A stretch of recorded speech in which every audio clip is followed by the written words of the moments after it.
This is actually the home that we saw burning just a few moments ago in some of your staff pictures. Yes. Was that house? It looks to me like your guy was there after, kind of in the same spot. So some of that stuff was showing some of these houses after they had completely burned down. All right. Brian, we want to continue to look at your images here, but we also have Lisa Block from Blood Centers of the Pacific on the phone. And Lisa, there's an urgent need for blood donations right now. Right.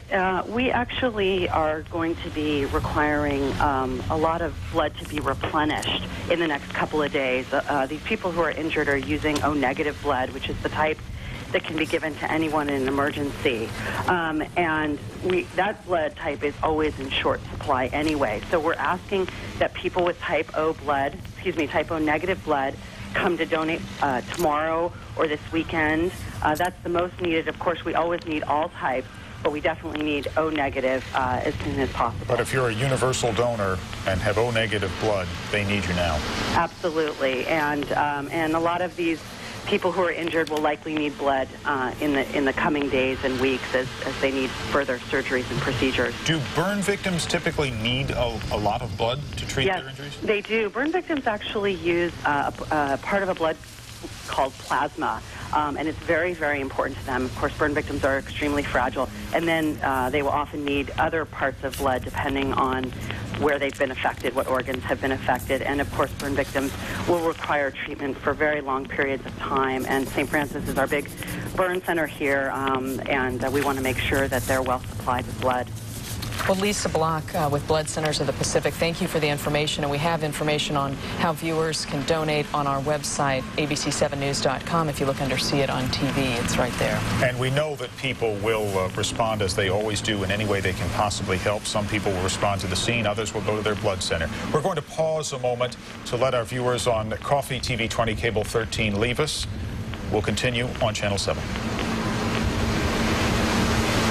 And we're continuing here on ABC 7, Dan Ashley along with Carolyn Johnson reporting on this terrible tragedy in San Bruno this evening. Dozens of homes have gone up after a gas main explosion. Also with us this evening is freelance news photographer Brian Carmody, who was on the scene. These are his pictures you're looking at right now. And Brian, you arrived probably within half an hour of this explosion and watched just numerous homes go up in flames. Very tragic. It was something that I've never seen before. The fire just moving from home to home. The firefighters really having, nothing they could do to fight this. They just didn't have any water. They didn't have. I mean, if you look at these pictures right here, you can see that these hoses are empty. They can't get water to where they're at. So, and we've heard it described as the scene of the blast, which is at Claremont and Glenview, just a block or on the other side of the house from where you are. One block is literally described as a crater as big as an intersection. Yeah, you said the blast, the hole was enormous. What I did see is, I never got close enough to see that crater. What I did see, though, is large rocks that had been blown out of that and had actually put holes in the roof of some houses, obviously something that had blown up into the air and then come down with such force that they had caused damage to some of the houses. From this falling debris, I saw large rocks. I saw pieces of asphalt that were all together. There was definitely debris in the street. Any large chunks of rock? Yeah, stuff that's, probably a foot in diameter. Several pounds. Yeah. Big, a thing that's big enough and high enough in the air to put a hole in the roof. And again, some of the things you're watching are these airdrops with tankers, fixed-wing tankers, and helicopters, which you just don't see in an urban setting. It's always something you see CAL FIRE, and that's who's doing these airdrops, do in a wildfire situation in rural areas. But obviously this situation's so dire, throwing everything they can at it to try to bring these flames under control.